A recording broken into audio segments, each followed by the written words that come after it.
Thank you. Good. So item number 4.5 before us this afternoon.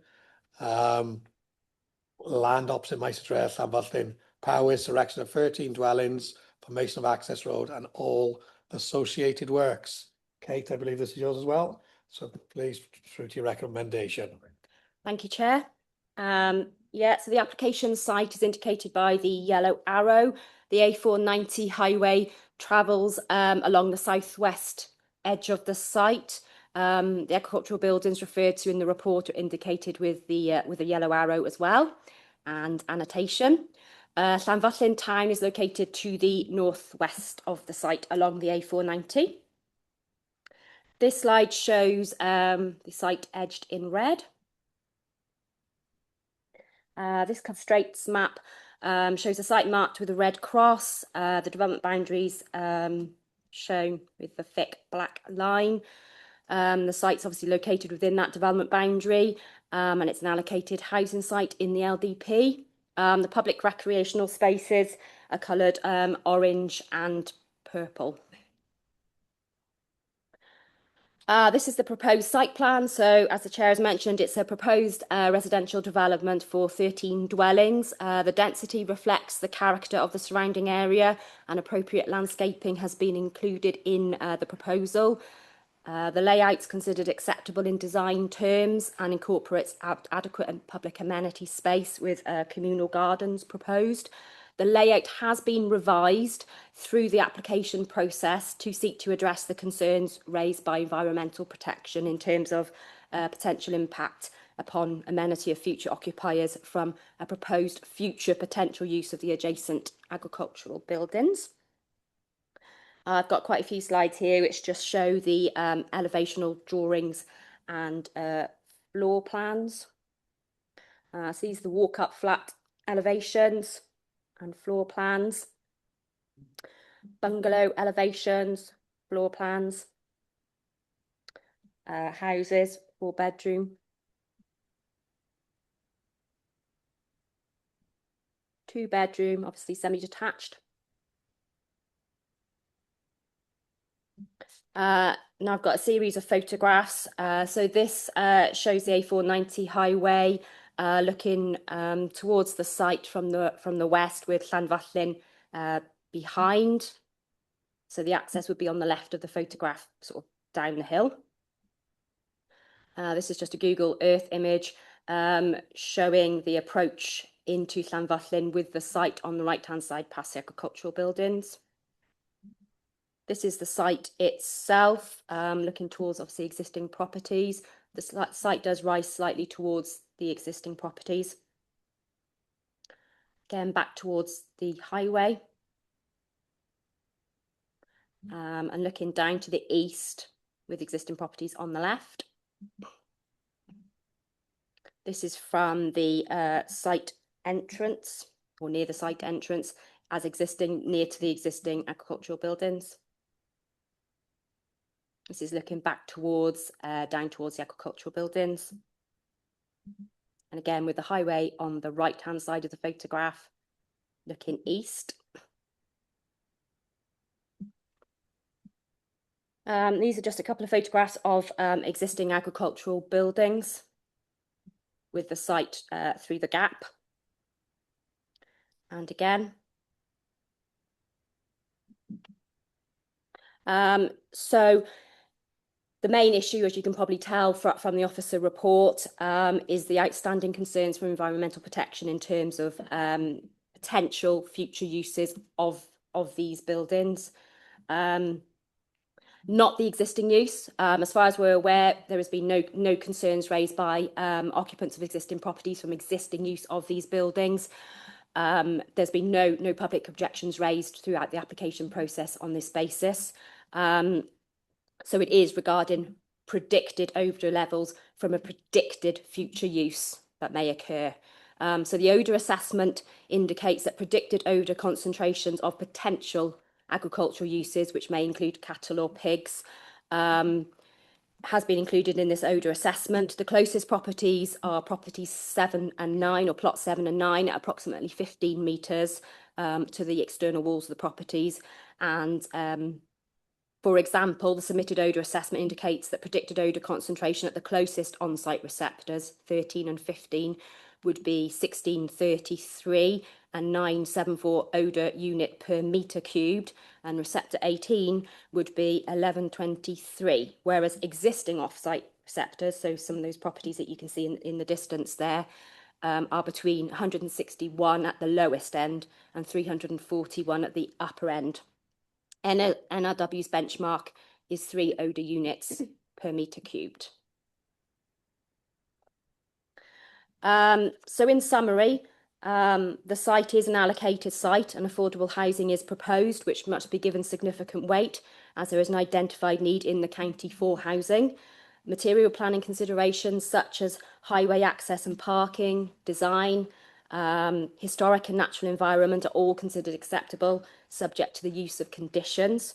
However, the Council's Environmental Protection Department's concerns over the potential impact from odour from the potential uses of the adjacent uncontrolled agricultural buildings are appreciated, and equally the potential impact upon any future farming enterprise between the conflict in land uses.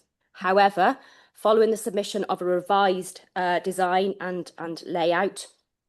The weight afforded to the site's allocation for housing in the LDP and the ability to secure some mitigation for potential impacts. On balance, officers have recommended approval as set out in the committee report. Thank you. Yeah, thank you very much, Kate. Councillor Adrian, first to indicate, followed by Councillor Carl, followed by Councillor Elwyn. Thank you, Chair. We're back to order again, aren't we?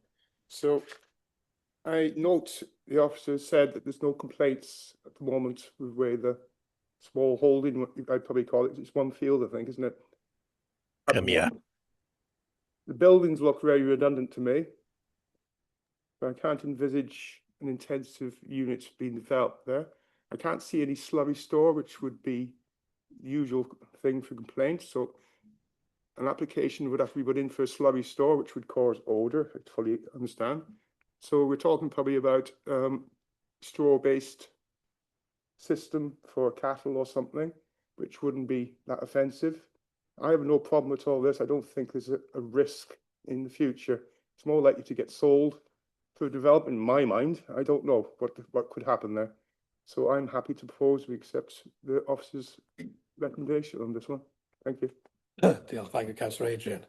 Councillor Carl, please. Thank you, Chair. I was just about going to propose, but I'll second Councillor Adrian's proposal. Thank you very much, Chair.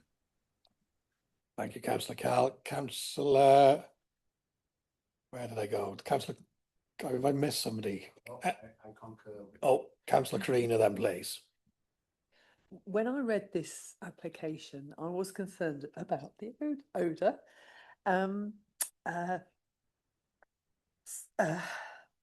It's social housing. I wonder if you could sell these on the open market.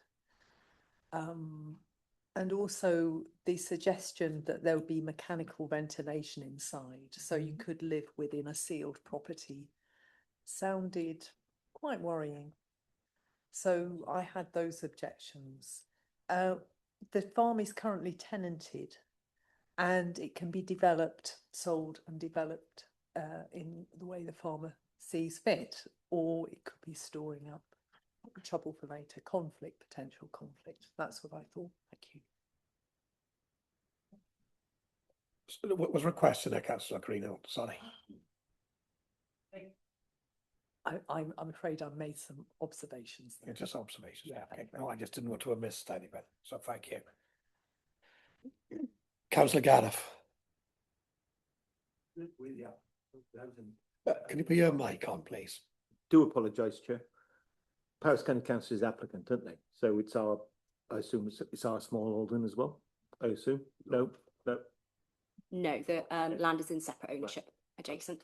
Right. Can you go to the slide where you got the amenity land shown? First one, well, first or second.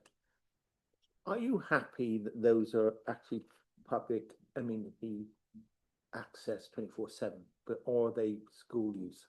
Because it's high school and the primary school. I know the purple one is a town football pitch, isn't it? I think.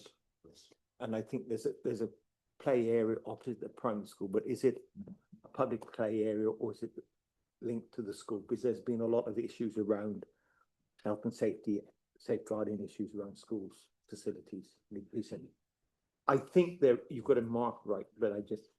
So I've taken this directly from our mapping layer. Okay. So it's taken from our LD policy, which indicates that they are public open spaces. Okay, that's fine. Thank you. Thank you, Councillor Gareth. Councillor Pugh, please. Yeah, thank you, Chair. Just a question.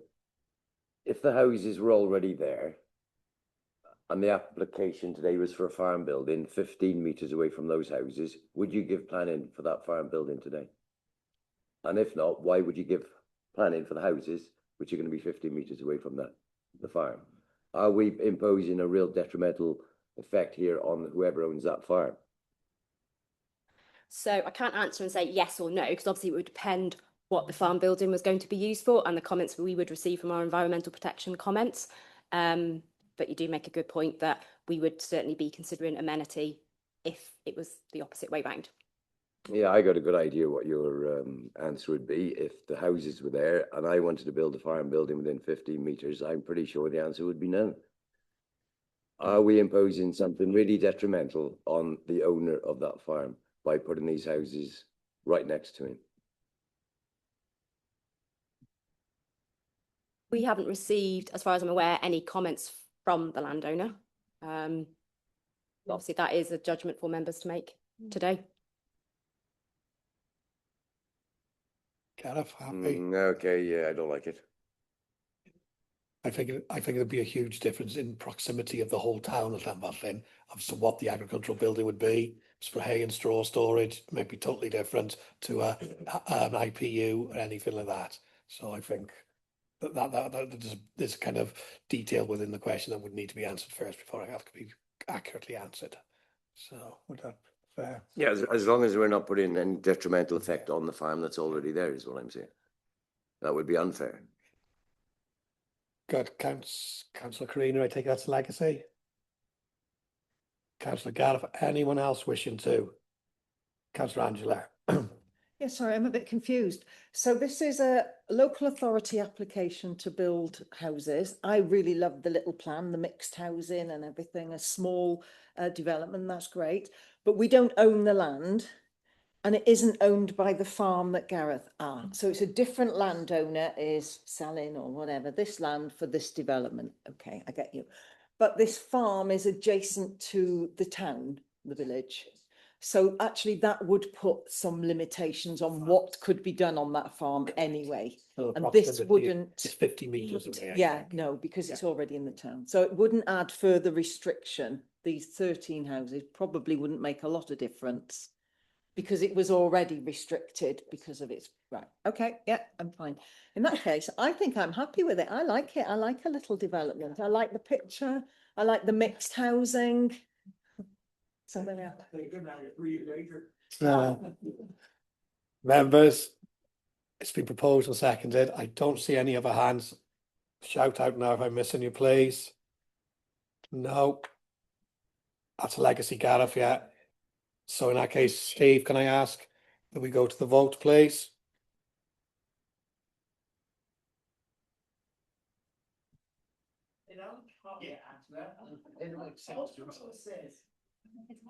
There we go. Members, it's there now.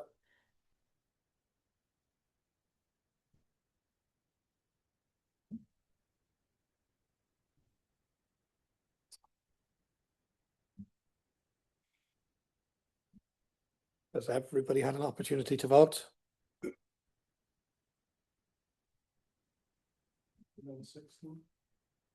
Councillor Hugh.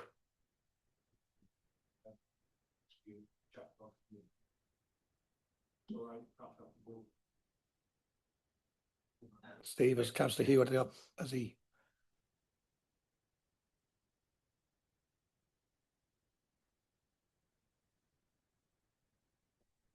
No. Are you happy to vote verbally? Oh, thank you very much.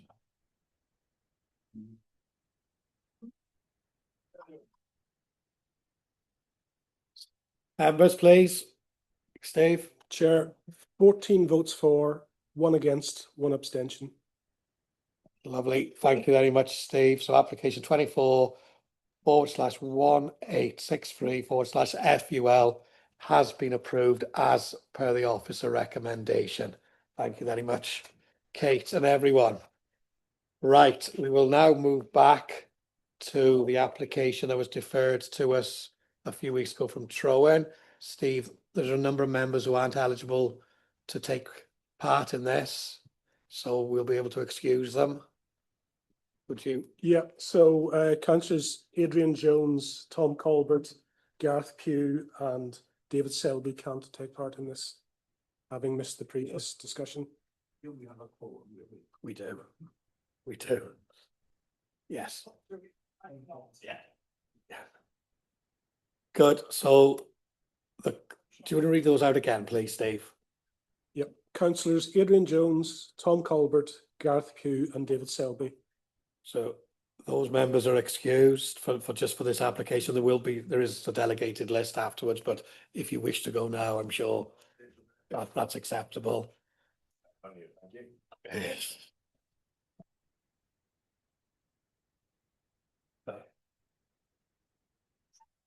Good. As I just thank you, Gareth, and Merry Christmas and have a good one. Other one, sorry. Oh, there's some down here now. Good, right. Look, members, I'm sure we want to get through this. So the next application, as I say, was deferred from a previous meeting, and taking us through this now was Lorraine. If you recall, it was Kate. Lorraine, now, Lord, yours. Thank you. This is for the erection of 40 affordable dwellings at Gate Farm, Chilwern. You can see the slide here. Chilwern is sort of a split village, and the site is up at this red area here. I think what I'll do is I'll go through the slides very quickly, Chair, because Kate did go through them last time, but there are a couple of extra ones on the bottom.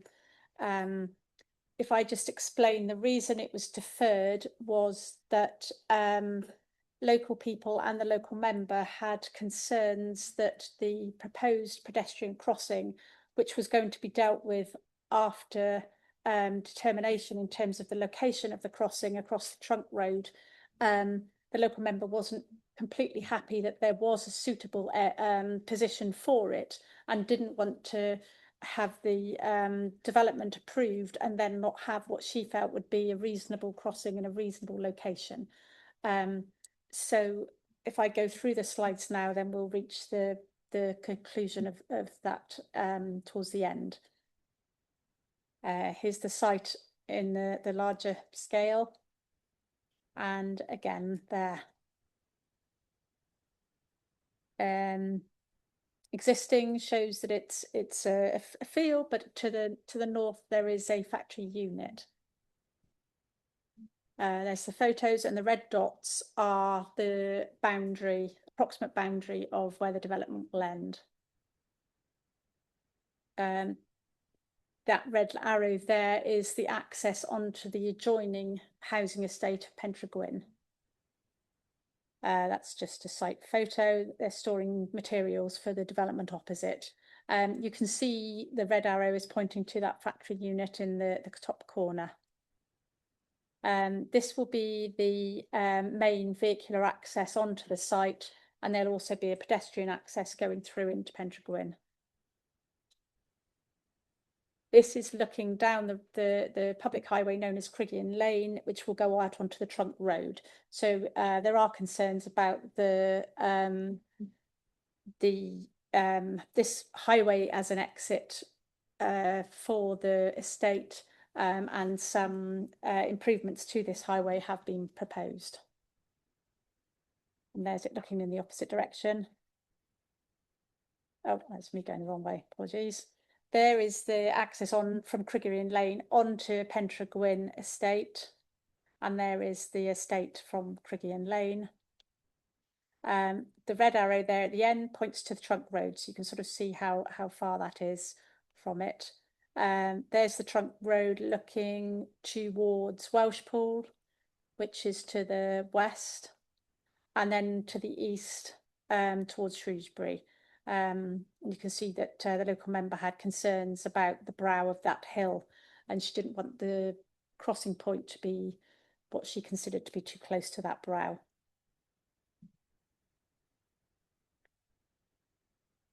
There's the constraints map. No particular constraints on that site. There's the site, the proposed site plan, 40 dwellings of a mixture of housing sizes. The proposed landscaping plan, again, a comprehensive landscaping plan. And then the next few slides are just the proposed dwelling designs.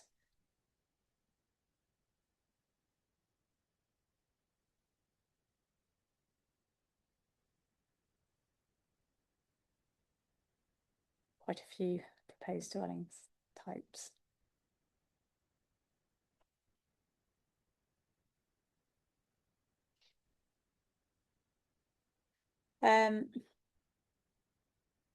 This shows the the improvements to the Crigorian Lane with a small built out area so that pedestrians can cross easier.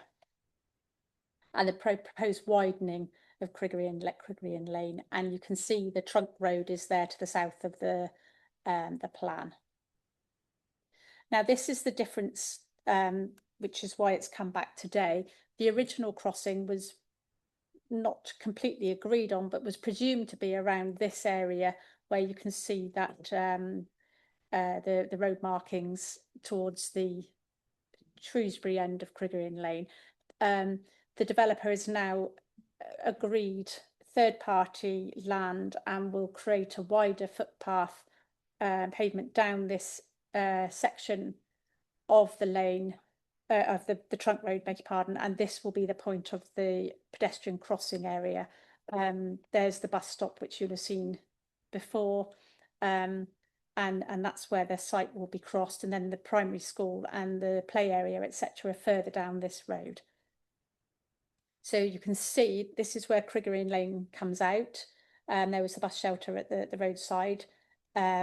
This is where that crossing point will be in relation to that. So it'll go along here and then formally cross there. There's the crossing point looking west towards the primary school, etc., is down here. There's another slide just showing Crigorian Lane there, so you can just see where it will be from here. Now, Welsh Government have taken this to their departure committee because it's not completely in accordance with the regulations, and they're accepting that it would be an acceptable departure from standards because there was a small pinch point, I believe, around here because of third-party land. So there is in your update report the response from the Welsh Government Highways stating that, and also the response, an update from the local county councillor, and that's the site, Chair. And the recommendation, beg your pardon, was for approval. Thank you, Lorraine. Thank you very much for that. First to indicate is Councillor Elwyn, then Councillor Carl. Diolch yn fawr, Cadeirydd. Thank you, officers. Well, it's good to see this proposal back with us, a bit of deja vu. But yeah, as I said last meeting, I think it's a good development, suitable, a lot of landscaping on the site, and with this enhancement now that we see all interested parties in singing to the same hymn tune, if you like, and therefore I propose that we accept the officer's recommendation. Diolch yn fawr. Cyngor Vaughan. Diolch. It's Councillor Carl, please. Thank you, Chair. Happen to agree with Councillor Elwyn on this. It's a great development anyway, but I did have major concerns about the crossing there. I know this road extensively. It's a very fast piece of road. I stick to the speed limits, some others don't. And the test is always when we come to licensing and taxis, would you be happy with your family member jumping in a taxi? In this case, I would be saying, would I be happy with my family member crossing where the original crossing was? Absolutely not. This is a slight improvement.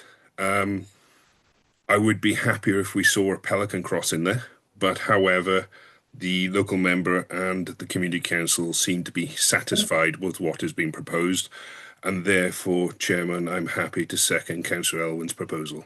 Thank you. Thank you, Councillor Carl. Thank you very much. Anybody else wishing to contribute? If not, Carrie Anstey, can you put the voting slip into the chat box, please? Yeah, it's there now, members, at 4:39.